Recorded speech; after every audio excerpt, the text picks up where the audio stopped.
तो आज हमने ऑनलाइन क्लास में कक्षा 6वीं के लिए गणित विषय में विषय वस्तु वृत्त से लिए हैं। वृत्त को कैसे बनाते हैं, वृत्त में कौन कौन से अंग होते हैं, उसके बारे में आज हम जानेंगे। तो चलिए यहाँ पर आगे बढ़ते हैं।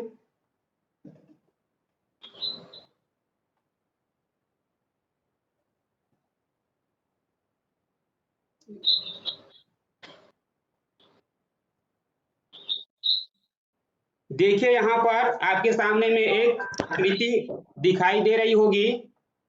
इस प्रकार की आकृति को आप लोग देखे होंगे दैनिक जीवन में। जैसे हम अपने घर में देखते हैं, घड़ी इस प्रकार गोल आकृति होती है।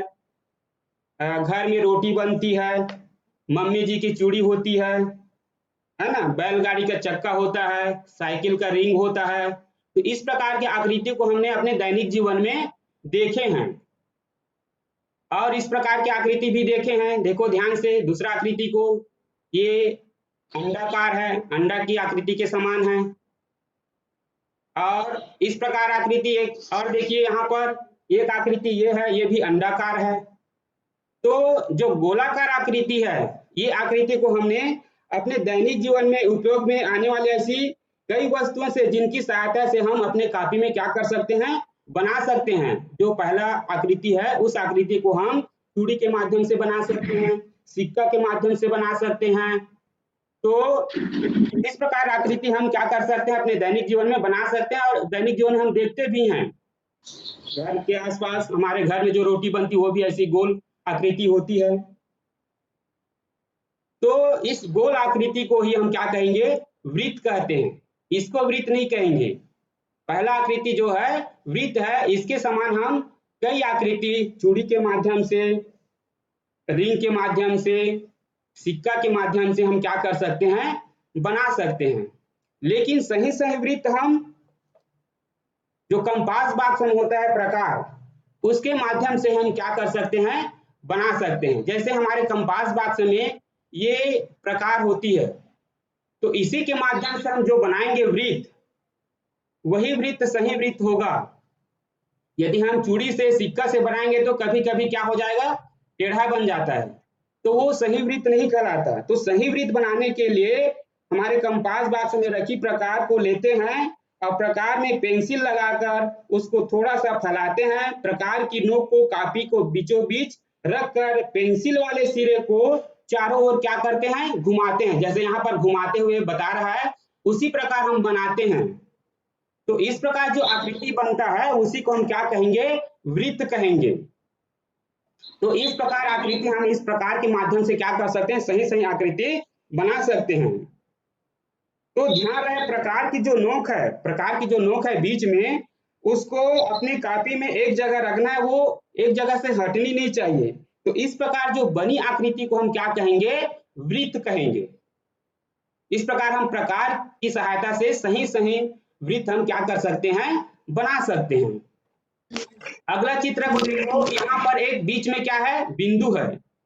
यहाँ पर देखो एक बीच में क्या है, ये देखो यहाँ पर एक बिंदु है, उसको हम वृत्त का केंद्र बिंदु कहते हैं। यहाँ पर वो लिखा है, वहां पर ऊपर में बिंदु लगा है। तो यहाँ पर प्रकार की नोक को रखकर इस वृत्त को बनाए हैं। तो इस प्रकार जो बिंदु बीच में मध्य में प्राप्त होगा, उसको हम वृत्त का क्या कहेंगे, केंद्र बिंदु कहेंगे। तो इस प्रकार हम प्रकार की सहायता से क्या कर सकते हैं, सही सही वृत्त क्या कर सकते हैं, बना सकते हैं। और ये अलग अलग पॉइंट है वृत्त के बाहरी किनारा में। तो इस प्रकार हमको सही वृत्त बनाने के लिए प्रकार की आवश्यकता होगी। इसी के माध्यम से हम सही सही वृत्त क्या कर सकते हैं, बना सकते हैं। तो वृत्त किसे कहेंगे, ध्यान से देखिए, किसी एक निश्चित बिंदु से समान दूरी पर स्थित बिंदुओं के पथ को वृत्त कहते हैं। जैसे यहाँ पर देखो शुरू वाले चित्र में बिंदुओं का पथ बना हुआ है, पथ मतलब रास्ता बना हुआ है गोलाकार। तो किसी एक बिंदु से समान दूरी पर स्थित बिंदुओं के बिंदु पथ को हम क्या कहते हैं, वृत्त कहते हैं। और सही सही वृत्त हम किससे बना सकते हैं, प्रकार के माध्यम से, जो हमारे कंपास बॉक्स में होते हैं, उसके माध्यम से हम सही सही वृत्त क्या कर सकते हैं, बना सकते हैं। तो इस प्रकार हमें वृत्त बनाना है। आगे और चलो देखते हैं। प्रणाम सर, नमस्ते। हाँ नमस्ते मैडम, नमस्ते। बहुत सुंदर सर, बहुत सुंदर प्रयास है। Thank you madam. बहुत सुंदर। हाँ चलो आगे देखते हैं। यहाँ पर एक वृत्त बना है, देखिए ध्यान से। ये वृत्त बना है, देखिए ध्यान से, और इसका ये केंद्र बिंदु है। अब जो बाहरी किनारा दिखा रहा हूं, देखिए ये बाहरी किनारा दिख रहा है, ये वृत्त का क्या कहलाएगा? परिधि। ये जो बाहरी किनारा है चारों तरफ, वो कहलाएगा वृत्त का परिधि। तो इस प्रकार हम परिधि की परिभाषा बता देंगे। क्या बोलेंगे परिधि की परिभाषा? वृत्त के चारों ओर बने घेरे को वृत्त की परिधि कहते हैं। देखो तीर का निशान के माध्यम से मैं यहाँ पर इंगित किया हूं। तो यहाँ पर जो बाहरी किनारा है वृत्त का, उसी को हम क्या कहते हैं? परिधि कहते हैं। और जो ये केंद्र बिंदु है यहाँ पर, जो ये केंद्र बिंदु है, और बाहरी किनारा जो घेरा बना हुआ है वो वृत्त की क्या है? परिधि है। तो इस प्रकार हम परिधि को बता सकते हैं कि वृत्त के चारों ओर बने घेरे को वृत्त की परिधि कहते हैं। तो सभी लोग इसको याद रखना है। चलिए आगे चलते हैं। और वृत्त में क्या होता है? देखिए यहाँ पर एक फिर से वृत्त बन गया, और यहाँ पर दूसरा चित्र में देखिए, यहाँ पर एक ओ बिंदु है, यहाँ पर ये केंद्र बिंदु यहाँ पर, और ओ से ए और ओ, ए से लेकर ओ तक, अर्थात ये परिधि का बिंदु है और ये केंद्र बिंदु है। तो परिधि से केंद्र तक, या बोल सकते हैं केंद्र से परिधि तक की दूरी को हम क्या बोलेंगे? त्रिज्या कहेंगे। जैसे यहाँ पर ये ओ बिंदु है, माइक बंद कर लेंगे, किसी का माइक चालू है। तो यहाँ पर केंद्र बिंदु ओ से परिधि तक की दूरी को हम क्या कहेंगे? त्रिज्या कहेंगे। क्या कहेंगे? त्रिज्या। तो जैसे यहाँ पर ओ ए एक त्रिज्या है, उसी प्रकार ओ डी एक त्रिज्या है, उसी प्रकार ओ बी भी क्या है? त्रिज्या है। मतलब केंद्र से, यहाँ से परिधि तक की दूरी को हम क्या कहेंगे? त्रिज्या करेंगे, त्रिज्या कहेंगे। यहाँ से लेकर यहाँ तक की जो दूरी रहेगी, रेखाखंड खींचेंगे, वो वृत्त की त्रिज्या कहलाएगी। जैसे यहाँ पर देख लो, त्रिज्या की परिभाषा क्या बोलेंगे? किसी वृत्त में केंद्र से उसके परिधि तक की दूरी को क्या कहेंगे? त्रिज्या कहते हैं। जैसे यहाँ पर ओ ए एक त्रिज्या है, ओ बी एक त्रिज्या है, ओ डी एक त्रिज्या है। मतलब केंद्र बिंदु से परिधि तक की जो दूरी होगी वह वृत्त की त्रिज्या कहलाएगी। तो इस प्रकार हम त्रिज्या की परिभाषा बता देंगे। चलिए आगे देखते हैं।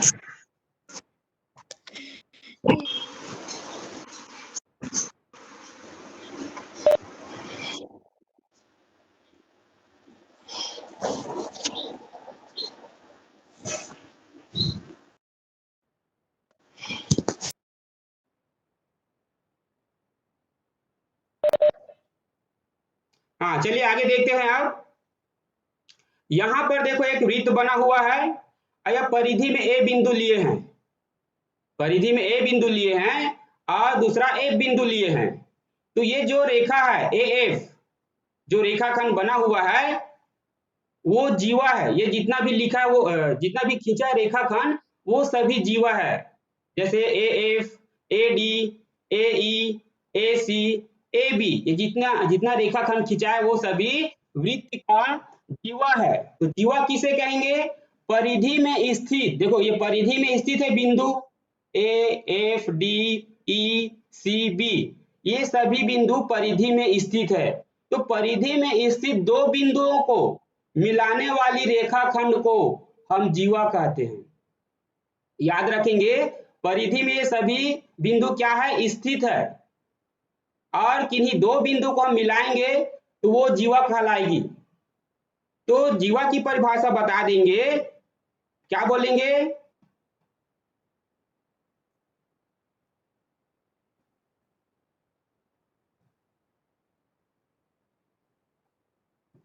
देखो जीवा की परिभाषा क्या बोलेंगे? किसी वृत्त के परिधि में स्थित किन्हीं दो बिंदुओं को जोड़ने वाली रेखाखंड को जीवा कहते हैं। परिधि में स्थित दो बिंदु, कोई भी दो बिंदु को हम क्या कर देंगे? मिला देंगे, तो वो रेखा क्या कहलाएगी? जीवा। तो जीवा की परिभाषा बता देंगे। किसी वृत्त के परिधि में स्थित किन्हीं दो बिंदुओं को जोड़ने वाली रेखाखंड को क्या कहते हैं? जीवा कहते हैं। तो इस प्रकार जो यहाँ पर दिखाई दे रहा है वो सभी क्या है? जीवा है। और एक जो जीवा है देखो यहाँ पर जो केंद्र बिंदु से होकर गुजरी है, ए और ई केंद्र बिंदु से होकर गुजरी है, तो हम ये क्या है? सबसे बड़ी जीवा। और सबसे बड़ी जीवा को हम बोलते हैं व्यास। चलिए आगे देखते हैं। ये देखो यहाँ पर एक वृत्त यहाँ पर बना हुआ है, वो इसका केंद्र बिंदु है। और ये जो बाहरी दिख रहा है वो परिधि है, और ये जो दिख रहा है ये क्या है? सब व्यास है, सबसे बड़ी जीवा है। तो सबसे बड़ी जीवा की परिभाषा क्या बोलेंगे? परिधि में स्थित दो बिंदु को मिलाने वाली रेखाखंड जो केंद्र बिंदु से होकर गुजरती है। देखो ये ब्लैक कलर का जो रेखाखंड है वो केंद्र बिंदु से होकर गुजरी है, तो इसका मतलब ये क्या है? सबसे बड़ी जीवा है। और सबसे बड़ी जीवा को क्या बोलते हैं? व्यास बोलते हैं। तो इसमें सभी क्या है? व्यास है। तो हम वृत्त में असंख्य व्यास खींच सकते हैं। यहां से भी ऐसे खींचेंगे, जो केंद्र बिंदु से गुजर कर जाएगी वो व्यास कहलाएगी। अर्थात बोल सकते हैं सबसे बड़ी जीवा ही वृत्त का क्या कहलाएगा? व्यास। तो ये सभी व्यास है। और ये जो केंद्र बिंदु से यदि हम लेते हैं, केंद्र बिंदु से परिधि तक की दूरी को, तो ये क्या कहलाएगा? त्रिज्या कहलाएगा। और सभी त्रिज्याएं वृत्त में क्या होती है? समान होती है। ये जैसे हम साइकिल के पहिया देखते हैं, स्पोक लगा रहता है उसमें, तो सभी स्पोक उसमें क्या रहता है? समान रहता है। अगर लंबाई कम ज्यादा करेंगे तो रिंग गोल नहीं बनेगा। तो साइकिल के पहिए के माध्यम से भी हम समझ सकते हैं, जो ये स्पोक लगा है समझिए, तो सभी स्पोक क्या रहता है? समान होता है। तो उसी प्रकार वृत्त में सभी त्रिज्याएं क्या होती है? समान होती है। तो ये सब दिख रहा है वो क्या है? व्यास है। यहाँ पर और समझेंगे, देखो यहाँ पर अगर हम यहाँ से केंद्र बिंदु से इधर लेते हैं परिधि तक की दूरी, ये त्रिज्या है। और यदि हम केंद्र बिंदु से होकर जाने वाली रेखाखंड को देखते हैं तो वो क्या कहलाएगा? व्यास। अर्थात त्रिज्या का 2 गुना होता है व्यास, डबल। त्रिज्या का 2 गुना होता है व्यास, और त्रिज्या जो है व्यास का क्या होता है? आधा होता है। तो इस प्रकार हम व्यास को बता देंगे, व्यास की परिभाषा बोल देंगे। क्या बोलेंगे? किसी वृत्त में केंद्र से होकर गुजरने वाली जीवा को व्यास कहते हैं।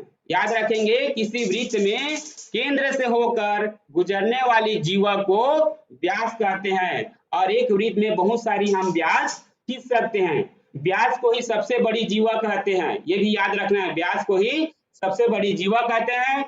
वृत्त में बहुत सारी जीवा होती है, और जो सबसे बड़ी जीवा होती है उसी को हम क्या कहते हैं? व्यास कहते हैं। चलिए आगे देखते हैं।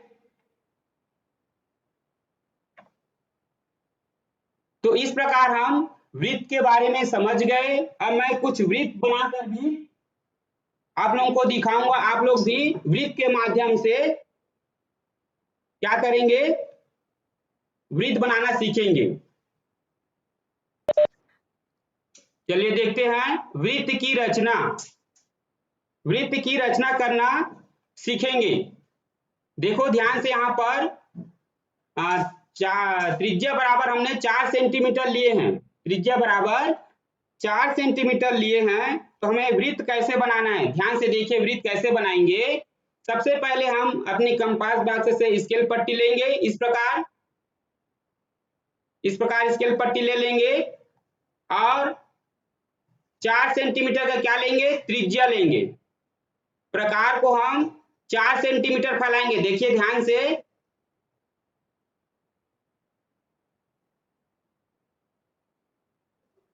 इसको ना 4 सेंटीमीटर फैलाना है। प्रकार को इस प्रकार 4 सेंटीमीटर फैलाना है। देखो मैं ये 4 पर रख रहा हूं। इस प्रकार हम 4 सेंटीमीटर फैला दिए। उसके बाद ये स्केल पट्टी हटा देंगे, और प्रकार को कॉपी के बीच में रखेंगे। इस प्रकार देखो ध्यान से, इस प्रकार प्रकार को स्केल पट्टी को हटा देंगे, प्रकार को बीच में रखेंगे, और ये ऊपर वाला भाग को पकड़कर शीर्ष वाले भाग को घुमाना है। ये वाला भाग को नहीं घुमाना है। ये शीर्ष वाला भाग को क्या करना है? हमको गोल घुमा देना है तो एक वृत्त बन जाएगा। देखो ध्यान से,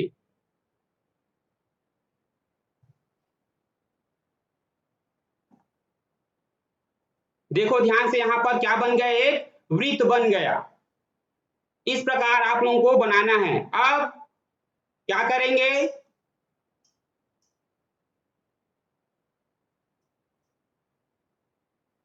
यहां पर देखो ये केंद्र बिंदु बन गया, ये केंद्र बिंदु है। अब केंद्र बिंदु से ये परिधि तक की दूरी देखो, ये परिधि तक की दूरी क्या कहलाएगी, त्रिज्या। क्या कहलाएगी जी, त्रिज्या। ये त्रिज्या है, ये केंद्र बिंदु से परिधि तक खींचा, ये त्रिज्या है। अगर यहां से इधर खींच देंगे तो ये भी त्रिज्या है। अगर यहां से खींच देंगे इधर तो ये भी क्या है, त्रिज्या है। यदि इधर खींच देंगे तो ये भी क्या है, त्रिज्या है। यदि इधर भी खींच देते हैं तो ये भी क्या है, त्रिज्या है। यदि इधर भी खींच देते हैं तो ये भी क्या है, एक त्रिज्या है। तो सभी ये क्या है, त्रिज्याएं हैं। और सभी त्रिज्याएं क्या होती है, वृत्त में समान होती है, बराबर होती है, याद रखना है। सभी त्रिज्याएं समान होती है। तो इस प्रकार हम 4 सेंटीमीटर का त्रिज्या लेकर एक क्या कर सकते हैं, वृत्त बना सकते हैं। और यहाँ पर लिख सकते हैं त्रिज्या बराबर 4 सेंटीमीटर, ऐसे लिख देंगे, ये त्रिज्या है इसका। तो इसी प्रकार बना सकते हैं। देखो एक बार और बना कर बता रहा हूं आप लोगों को। अब यहां पर हम 3 सेंटीमीटर ले लेते हैं।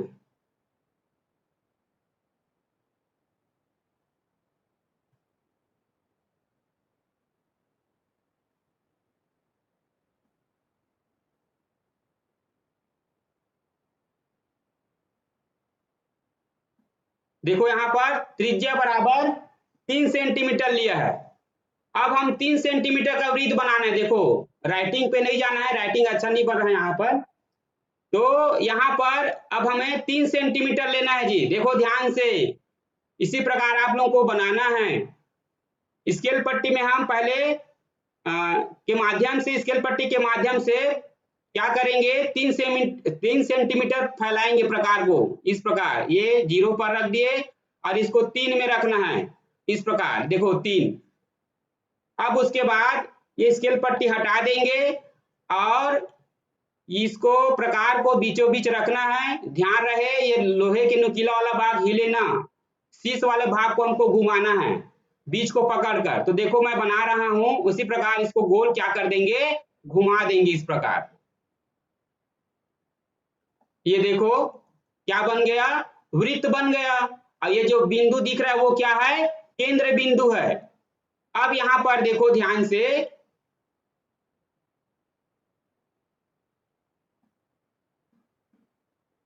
अब यहां पर देखो एक मैं व्यास खींच रहा हूं। स्केल पट्टी की सहायता से हम व्यास कैसे खींच देंगे, ये केंद्र बिंदु है। ये केंद्र बिंदु से परिधि को मिलाएंगे। देखो यहां से ध्यान से देखो, जैसे मैंने एक जीवा खींच दिया, ये जो केंद्र बिंदु से देखो मिल गया, केंद्र बिंदु से मिल गया, तो ये क्या कहलाएगा, व्यास। ये व्यास है। उसी प्रकार और व्यास खींच सकते हैं इसमें, इस प्रकार। अब देखो यहां से मैं खींच रहा हूं एक, ये व्यास है क्या जी, ये व्यास है क्या, नहीं है, क्योंकि ये केंद्र बिंदु से नहीं गुजरा है। तो व्यास किसे कहेंगे, जो केंद्र बिंदु से होकर गुजरेगा उसे व्यास कहेंगे हम। जैसे यहां पर और खींच रहा हूं, देखो ध्यान से, जैसे मैं यहां से खींच दिया, ये व्यास है क्या, नहीं, ये व्यास नहीं है। व्यास तो व्यास कहां से गुजरती है, ये केंद्र बिंदु से। व्यास जो है केंद्र बिंदु से गुजरेगी। देखो व्यास किसे कहेंगे, एक बार फिर से देख लो, इस प्रकार खींचेंगे। देखो इधर केंद्र बिंदु से इधर परिधि तक की दूरी को क्या बोलेंगे, त्रिज्या करेंगे, त्रिज्या कहेंगे। तो जो व्यास होता है वो त्रिज्या का 2 गुना होता है। और त्रिज्या त्रिज्या जो है व्यास का क्या होता है, आधा होता है। तो इस प्रकार हम वृत्त बना सकते हैं।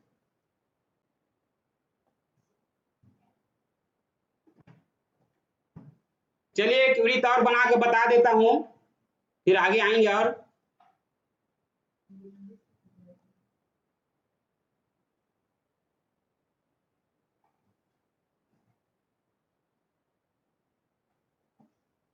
चलिए अब हम 4.5 सेंटीमीटर का त्रिज्या वृत्त बनाएंगे। तो यहां पर पहले 4.5 सेंटीमीटर प्रकार को क्या करेंगे, फैलाएंगे। 4.5 देखो ध्यान से, ये 4.5 हो गया। अब उसको बीच में रखेंगे प्रकार को, ये 4.5 है। वृत्त कैसे बनाना है, इसी से वृत्त बनाओगे तो सही सही वृत्त बनेगा। इसको ऊपर को पकड़कर ऐसे क्या कर देना है, घुमा देना है। देखो इस प्रकार वृत्त बन गया। और इसका त्रिज्या को लिख देंगे यहां पर इस प्रकार। ये हो गया 4.5 सेंटीमीटर। तो इस प्रकार 4.5 सेंटीमीटर का क्या बन गया, वृत्त बन गया। तो आप लोगों को भी इसी प्रकार वृत्त क्या करना है, बनाना है। समझ में आ गया होगा।